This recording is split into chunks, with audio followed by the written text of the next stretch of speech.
बिस्मिल्लाहिर्रहमानिर्रहीम। अस्सलामु अलल हुसैन व अला अली इब्न अल हुसैन व अला औलादिल हुसैन व अला अस्हाबिल हुसैन। मोमिनीन कराम, मुहर्रम अल हराम करीब है, चंद दिनों का फ़ासला है और उन्वान भी ऐसा है कि जो मुहर्रम अल हराम से रिलेटेड है, ज़ियारत आशूरा। काफ़ी मोमिनीन सवाल करते रहते हैं कि ज़ियारत आशूरा का तरीक़ा बता दें, तफसील बता दें। आज इंशाअल्लाह हम ज़ियारत आशूरा के बारे में मुकम्मल तफसीलात डिस्कस करेंगे। ज़ियारत आशूरा क्या है? एक रिवायत के मुताबिक ये हदीस कुदसी है, यानी अल्लाह का कलाम है। अल्लाह का कलाम अहले बैत अलैहिमुस्सलाम तक पहुँचा। ज़रूरी नहीं है कि अल्लाह का कलाम फ़कत कुरान मजीद हो, और भी अंबिया के सहीफ़े और काफ़ी ऐसी अहादीस हैं जो हदीस कुदसी हैं, यानी अल्लाह की तरफ से हैं, कुरान से हट के। तो ये ज़ियारत जो है ये एक बहुत ही अमीक, एक गहरी इसके अंदर असरार और रमूज़ मौजूद है। इंसान को तर्जमा के साथ भी पढ़नी चाहिए। इसमें आले मोहम्मद की मार्फत और दुश्मनान अहले बैत पर लानत की गई है।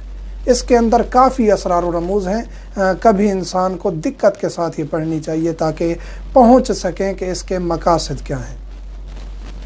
मुतअद्दिद ज़ियारत इमाम हुसैन अलैहिस्सलाम हैं और ज़ियारत आशूरा भी काफ़ी हैं, लेकिन एक मशहूरा जो ज़ियारत है जो हम पढ़ते हैं, ये ज़ियारत आशूरा मशहूरा है, यानी मशहूर ज़ियारत है जिसकी फ़जीलत बहुत ज़्यादा ज़िक्र की गई है।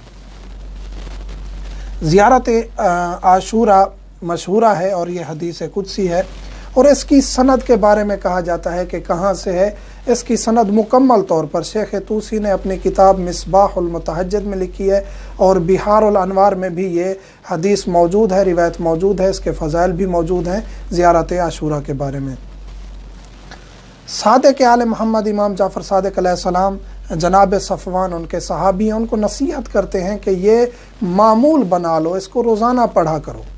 और ख़ुद फरमाते हैं कि हम अहले बैत, मैं, मेरे बाबा, इसी तरह मेरी जद जनाब रसूल तक, हम उनके ज़ामिन हैं जो ज़ियारत आशूरा पढ़ते हैं। और किन किन चीज़ों की ज़मानत दी है मौला ने, वो ये है कि बग़ैर पर्दे के ये सलाम पहुँचेगा। जब हम कहते हैं अस्सलामु अलल हुसैन या अस्सलामु अलैका या अबा अब्दुल्लाह और ज़ियारत पढ़ते हैं, तो बग़ैर किसी रुकावट के ये सलाम अहले बैत तक पहुँचता है।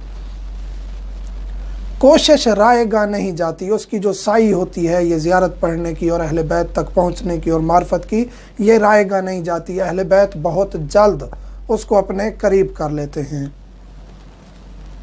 हाजत पूरी होती है।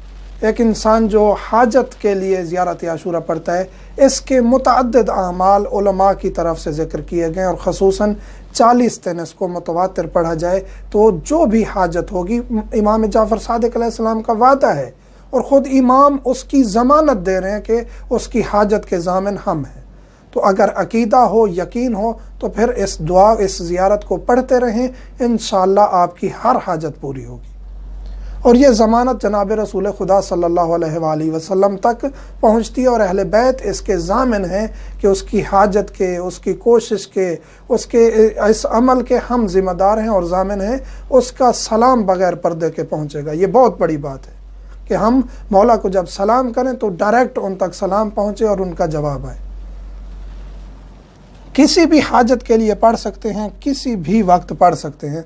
यह सवाल बहुत ज़्यादा किया जाता है कि किस वक्त पढ़नी है। आप एक वक्त अगर मुअय्यन करते हैं, मुकर्रर करते हैं कि मैं सुबह की नमाज के बाद ताक़ीबात के बाद मैंने ज़ियारत आशूरा पढ़नी है, तो आप डेली उस वक्त पढ़ें। लेकिन अगर आप मिस हो जाते हैं, किसी दिन उस वक्त नहीं पढ़ सकते, दिन में आप किसी भी वक्त उसको पढ़ सकते हैं, कोई हर्ज नहीं है। बेहतर यह है कि रुख करबला की तरफ करें क्योंकि आपने मौला को सलाम करना है। और बेहतर यह है कि आप जिस जगह पढ़ रहे हो वहाँ छत ना हो। लेकिन ये ज़रूरी नहीं है। आजकल फ्लैट सिस्टम है, अपार्टमेंट हैं, ऐसी जगह हैं जहाँ आसमान, खुले आसमान के नीचे जाना मुमकिन ही नहीं होता, तो कोई अर्ज नहीं है। अगर मुमकिन हो तो आप खुले आसमान के नीचे जाएँ। 2 रकत नमाज पढ़नी है। 2 रकत नमाज पढ़ता हूँ हदिया इमाम हुसैन अलैहिस्सलाम कुर्बतन इल्लल्लाह, और उसको फजर की नमाज की तरह अदा करना है। आप इसको पहले भी पढ़ सकते हैं ज़ियारत के, बाद में भी पढ़ सकते हैं और बाद में पढ़ें तो बेहतर है। اور بڑی حاجت کے لیے، آپ کی ایک بہت بڑی حاجت ہے، اس کے لیے آپ اس کو 40 دن کنٹینیو کریں۔ اور یہ سوال کیا جاتا ہے کہ خواتین جن کو پیریڈز آتے ہیں اور اس دوران وہ اعمال نہیں کر سکتی تو وہ کیسے اس زیارت کو پڑھیں؟ وہ موبائل پہ ٹچ کر سکتی ہیں قرآن کو، زیارات کو موبائل پہ وہ چھو سکتی ہیں، کوئی مسئلہ نہیں ہے، موبائل پہ کھولیں اور زیارت عاشورہ پڑھیں، کوئی حرج نہیں ہے۔ اگر مفاتی یا کتاب سے پڑھنا چاہتی ہیں تو گلوز پہن سکتی ہیں، کپڑے کے ساتھ اس کتاب کو کھول سکتی ہیں، باوضو ہوں، مستحب ہے پیریڈز میں خاتون باوضو ہوں، اپنے مصلے پہ بیٹھیں، تسبیح کریں۔ وہ نماز نہیں پڑھ سکتی، مسجد میں نہیں جا سکتی، لیکن باقی اعمال وہ کر سکتی ہے، کوئی حرج نہیں ہے۔ اور 40 دن کس طرح کنٹینیو کرے؟ یعنی وہ پیریڈز کے دنوں میں اس کو جاری رکھ سکتی ہے اور 40 دن تک مکمل کر سکتی ہے۔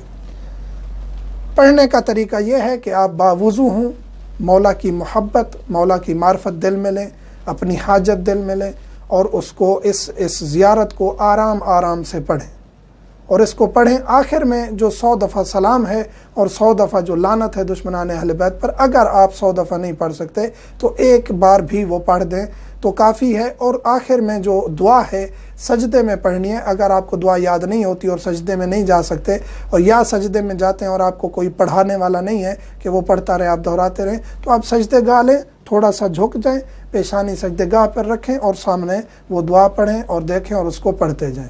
یہ طریقہ کار ہے زیارت عاشورہ پڑھنے کا، اور اس میں تقریباً کوشش کی ہے، تمام ڈیٹیل ہم نے بتا دی ہے۔ اس کی ایک اور روایت ہے کہ عاشور کے دن جو امام حسین علیہ السلام کی زیارت کرنے جائے کربلا معلیٰ میں، اور یہ زیارت پڑھے اور روتا رہے، تو مولا فرماتے ہیں اس کو 2000 حج، 2000 عمرے اور 2000 جہاد، جو تمام حج، عمرے اور جہاد اس نے رسول اللہ صلی اللہ علیہ وآلہ وسلم کے ساتھ انجام دیے ہوں، اس کو اس کا اجر ملے گا۔ صحابی پوچھتے ہیں کہ مولا اگر کوئی شخص کربلا نہیں پہنچ سکتا، تو مولا کہتے ہیں پھر بھی ہم ضامن ہیں کہ وہ زوال سے پہلے، ظہر سے پہلے عاشور کے دن چھت پر چڑھ جائے یا صحرا کی طرف چلا جائے اور خشوع و خضوع کے ساتھ گریہ کر کے یہ دعا پڑھے، 2 رکعت نماز پڑھے، سلام بھیجے اہل بیت کی طرف اور گریہ کرتا رہے، تو اس کو بھی یہی اجر ملے گا۔ مومنین سے ملتمس ہوں مجھے میرے بچوں کو، والدین کو دعاؤں میں یاد رکھا کریں۔